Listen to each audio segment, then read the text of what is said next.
built upon this notion of the 4P, which we call prepared leadership. We talk about profits, we talk about planet, and we talk about people. But if you become a CEO and you're in that top percentile, you're saying, aren't you already a prepared leader? I know from my decades of business education and working with CEOs that in the classroom and outside the classroom, we're very intentional. People know how to maximize profit and strategy around profit and manage costs. We have classes on HR strategy and people, and we talk about emotional intelligence and leadership. And in more recent times, we've talked about the planet and what it means to have a sustainable strategy. Most business school courses don't have a segment on prepared leadership. To get to the CEO level and be a prepared leader, if you ask most of them, they say, yeah, I kind of muddled through a crisis, but I don't have a formula. I don't have a theory. I don't have knowledge of best practices. So yes, the top CEOs have made it to the ranks because they were prepared leaders. They were crisis leaders, but they don't have a recipe. It's more tacit knowledge. And this book gives them a roadmap. It's theory, it's practice, it's case studies for what does it mean to lead in a crisis and be prepared.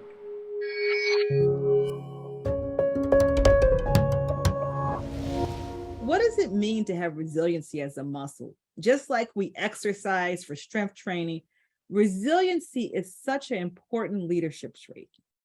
Now, I want to be real about this. Resiliency is hard work. When a crisis hits, humans normally go into kind of this defensive mode. We become reactive, we become defensive. We start hoarding resources, you see. We get paralysis and all of those type of things through data. We don't know what we want to do. We become clueless. But if we have this resiliency muscle, we won't stay in that defense reactive mode long. We take a pause, and as a prepared leader, we ask ourselves, what do I need to learn? How do I make sense of what is happening in my world?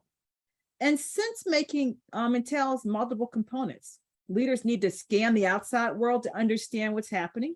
And many times it's easy to scan and make sense because we're not the first leader that's gone through a situation.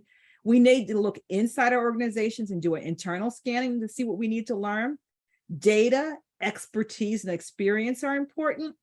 And then building that team that will help us for learning are so important. I also say, leaders, you need a theory of change, that the crisis is here and how am I going to get out of the crisis and what are my theories of change? So that might include learning around scenario planning. It might include learning around lots of dialogue, case studies. After learning mode, resiliency requires us to say, how are we going to grow in this crisis situation? How can we seize the opportunity? What is that roadmap? What is that vision?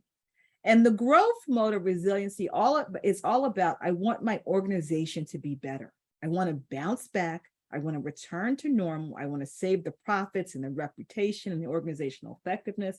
But I also want to be better when I'm resilient because of the learning, because of the growth and the vision for the future. When we can combine growth and learning with a plan of action, this is that resiliency muscle. And doing it over and over again for every crisis and asking these questions helps us to be more resilient as a CEO.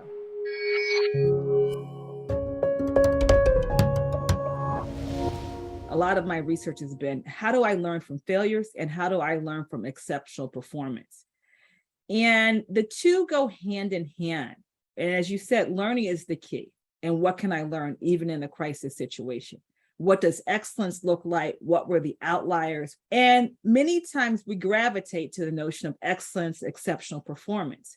But in a crisis situation, we also have to understand how we can learn from failure. It's that after action review. What can we do better? Did we have failure because of the data? Did we have failure because of the service? Did we have failure to scan the environment? Did we have failure because of the decision-making process? And it goes back to what I said earlier. Part of being resilient is learning. And to learn from failure means that we understand that as humans, we will fail, but we make psychologically safe spaces. And we realize that learning from our failure, we can be better.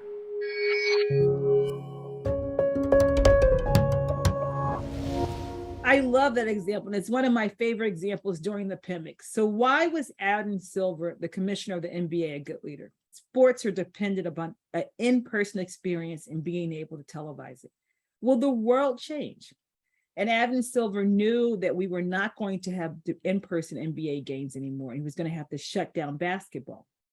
But then this bright idea came about is, what about if we create a bubble? We get all our basketball players, their team, the support staff to come down to Orlando, Florida, and we create this bubble. This bubble that has safety protocols, this bubble that makes sure that we have a safe environment for our players, that we have the resources that we need, and that we have a strategy to still be able to deliver basketballs to our fans. So what stuck out about him being a prepared leader? I believe he had to take a pause first.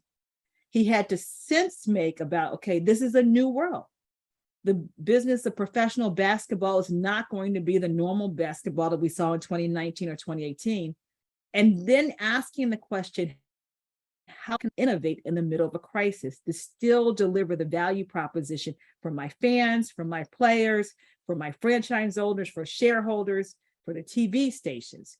And so thinking about this opportunity to innovate, to use technology in a different way, to create a different workspace, are all examples of going beyond people, profits, and the planets to be a prepared leader to deliver basketball for the crisis. So to sum up why he's one of my favorite prepared leaders, he was innovative. He had a vision in the middle of the crisis. He was resourceful. He was creative. And he brought the team together in multiple teams in an ecosystem to deliver a crisis leadership strategy.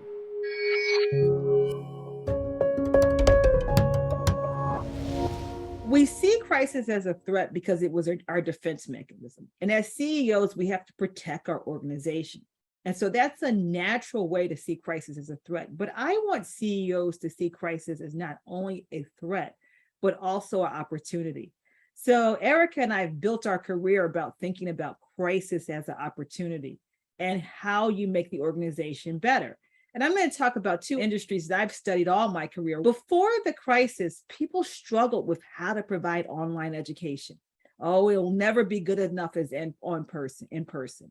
It's too many barriers. It's too many challenges. But when the crisis hit, you had to learn how to create a high quality online experience. We are never going back to the classroom being fully in person. We'll always use some form of classrooms, hybrid learning, self-learning. And so the crisis was an opportunity for us to get better, even in the midst of this threat for delivering online education. But the example that's even more near and dear to my heart is telemed. Many of us before the pandemic never thought we wanted to see a physician on the telephone, on Zoom, or some form of technology. Medicine was very inefficient in some ways in scheduling an appointment, getting people to appointments. Now, telemed has become an opportunity not only for traditional doctor's appointments, but to solve a lot of problems such as health disparities and how do you get people who can't leave the home. So those are just examples of opportunities. We've seen opportunities in supply chain management and how we manage because of the pandemic era. So in every crisis, I believe there's an opportunity. Do we reorganize people more efficiently and effectively? How do we use technology? How do we pursue new markets? Where do we think about our mission and our vision? And so it's looking for those opportunities and not only thinking about the crisis as a threat. It's so essential to what Erica and I write about in the book.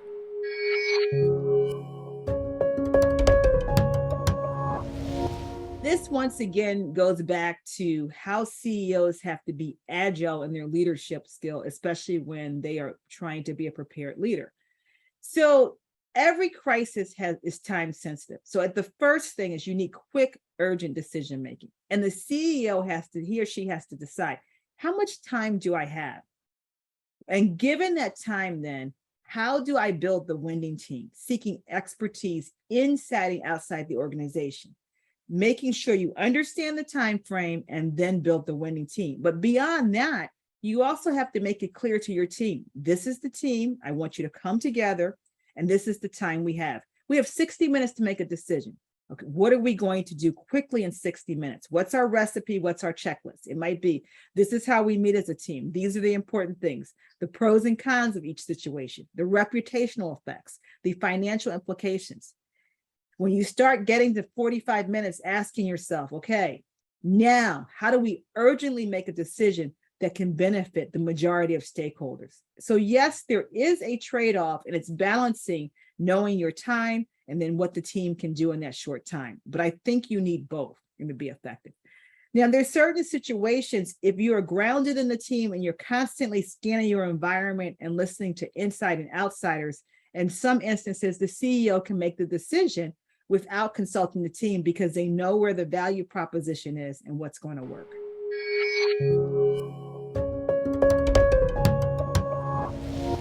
We have been constantly in crisis mode the last couple of years, as you say, supply chain, inflation, pandemics. And sometimes we've forgotten the importance of diversity, equity, inclusion, and social justice.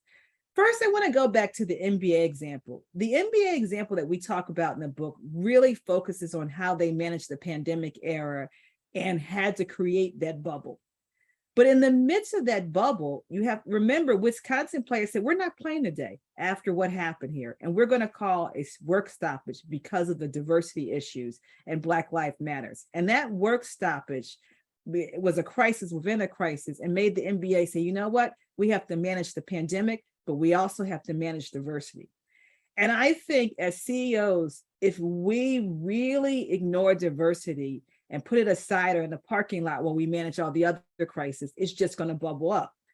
So what does that mean? Because you just asked me about trade-offs. It means we have to focus on all these crises. We have to have people in the organization saying, okay, you know, what's happening in the economy? What's happening with the pandemic? But alongside that, we have to have what I call kind of the diversity scorecard. Are we bringing the right people onto our organization? When we look at our stakeholder base, are we serving our customers where they all feel included and belongs, or our clients? Are we building bridges across multiple communities, even while we lead in this pandemic era of this thinking about building bridges and making people feel included and respecting diversity? When we look at our employee base, who's missing? All of those questions. And then thinking about what are we cultivating capabilities for in this new world as it relates to diversity, equity, and inclusion? Some of the things that Eric and I have been talking about, for example, is the aging workforce and the aging society in general. That's a diversity, equity, and inclusion issue. You look at the workforce now and why we have an HR crisis. It's in some ways because people ignore diversity. We didn't say what was going to happen when the workforce started to age. We didn't say what was going to happen when women started to drop out of the workforce. We didn't prepare the workforce for people from under-resourced and underrepresented backgrounds. And now we have an HR crisis. And so when we neglect diversity, equity, and inclusion, it's a bigger problem than the initial crisis we started with.